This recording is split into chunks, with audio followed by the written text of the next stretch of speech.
السلام عليكم ورحمة الله.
الحمد لله نحمده ونستعينه ونستغفره ونؤمن به ونتوكل عليه، ونعوذ بالله من شرور أنفسنا ومن سيئات أعمالنا.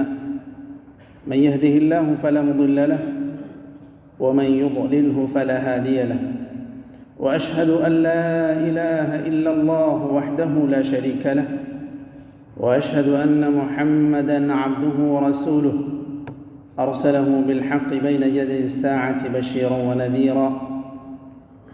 أما بعد، فإن خير الحديث كتاب الله، وخير الهدي هدي محمد صلى الله عليه وسلم، وشر الأمور محدثاتها، وكل محدثة بدعة، وكل بدعة ضلالة، وكل ضلالة في النار.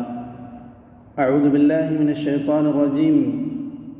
يا أيها الذين آمنوا اتقوا الله حق تقاته ولا تموتن إلا وأنتم مسلمون.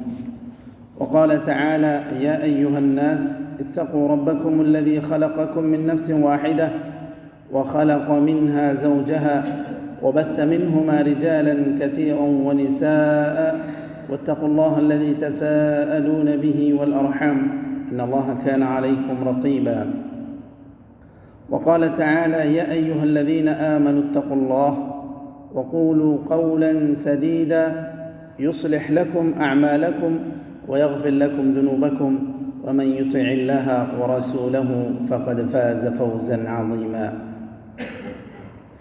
أما بعد، إخوة الإيمان، أوصيكم وإياي أولا بتقوى الله في السر والعلن.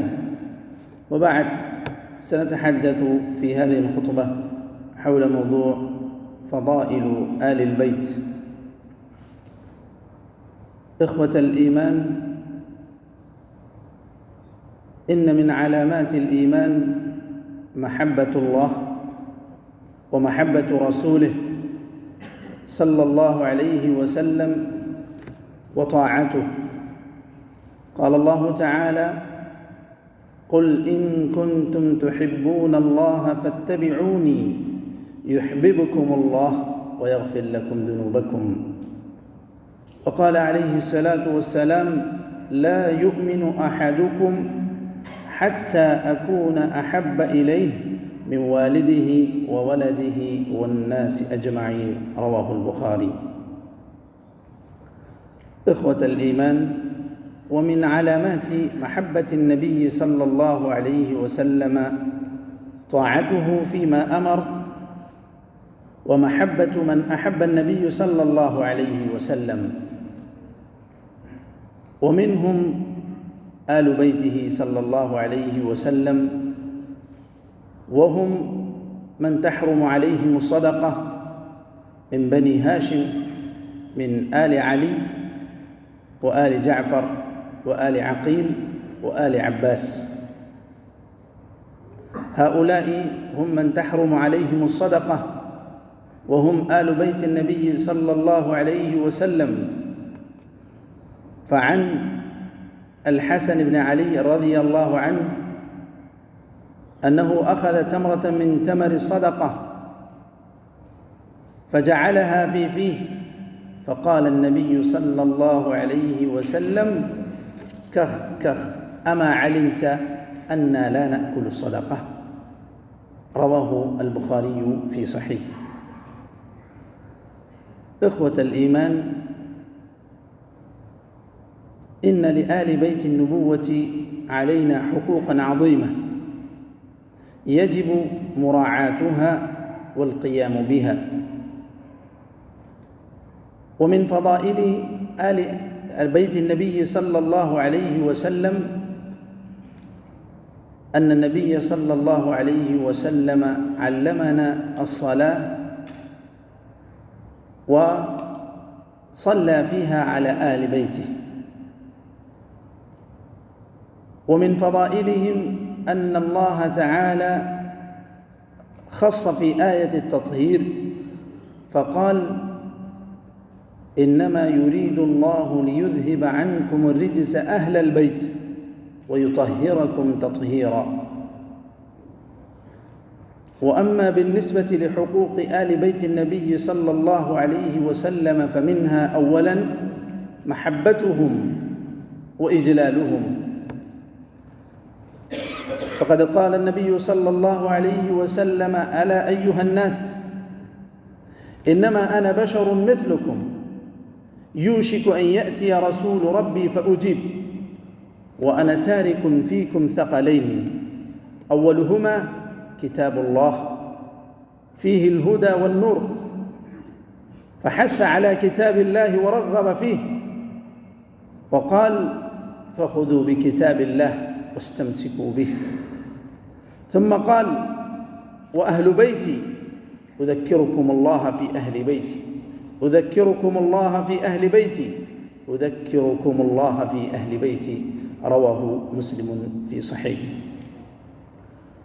ومن حقوق آل بيت النبي صلى الله عليه وسلم استحقاقهم للفيء والخمس في الغنائم.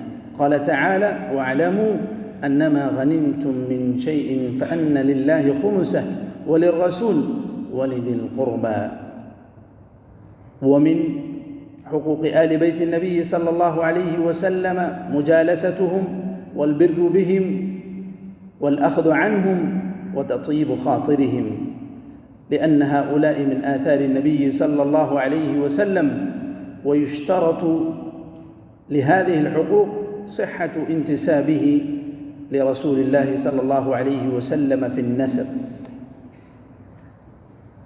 إخوة الإيمان، ولقد حرص السلف الصالح في القيام بهذه الحقوق أروع الأمثلة، فمنها هذا أبو بكر الصديق رضي الله عنه يقول: والله لقرابة رسول الله صلى الله عليه وسلم أحب إلي من أن أصل قرابتي.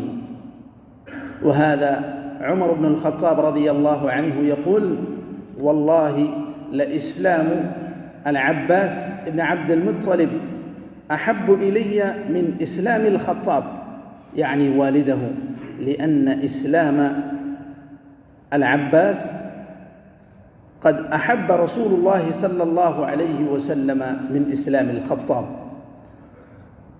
إخوة الإيمان، ولقد ضرب التابعون أروع الأمثلة في محبة آل بيت النبي صلى الله عليه وسلم التابعون ومن بعدهم، ومنهم عمر بن عبد العزيز رحمه الله.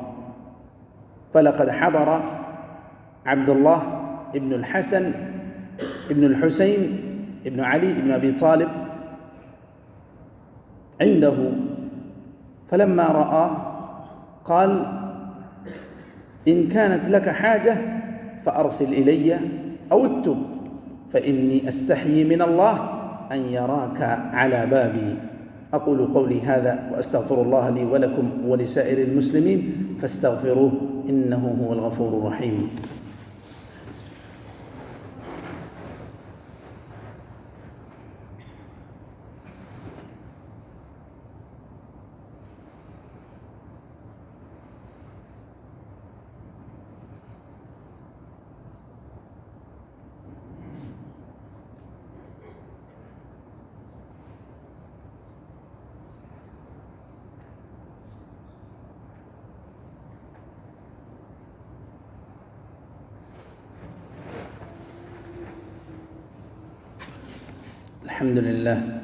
الحمد لله على إحسانه، والشكر له على توفيقه وامتنانه، والصلاة والسلام على رسوله الأمين وعلى آله وصحبه أجمعين.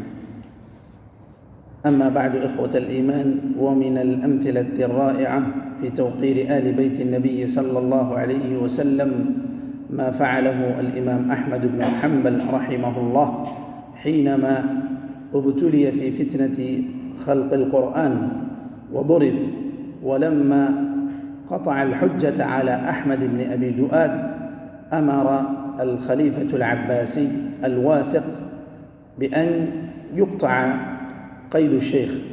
فلما قطع قيد الشيخ ضرب الإمام أحمد رحمه الله ليأخذ هذا القيد، فجاذبه الحداد فسأل الواثق: لما أخذته؟ فقال: نويت أن يجعل هذا في كفني حتى أخاصم به يوم القيامة هذا الظالم. فبكى الواثق وبكينا، فسأل الواثق أن يجعله في حل، فقال: لقد جعلتك في حل وسعة لكونك من آل بيت النبي صلى الله عليه وسلم. فهذا احترام السلف وتوقيرهم لآل بيت النبي صلى الله عليه وسلم. نسأل الله تعالى أن يجعلنا من الذين يستمعون القول فيتبعون أحسنه. اللهم أعز الإسلام والمسلمين، وأذل الشرك والمشركين، ودمر أعداء الدين، واجعل هذا البلد آمنا مطمئنا وسائر بلاد المسلمين.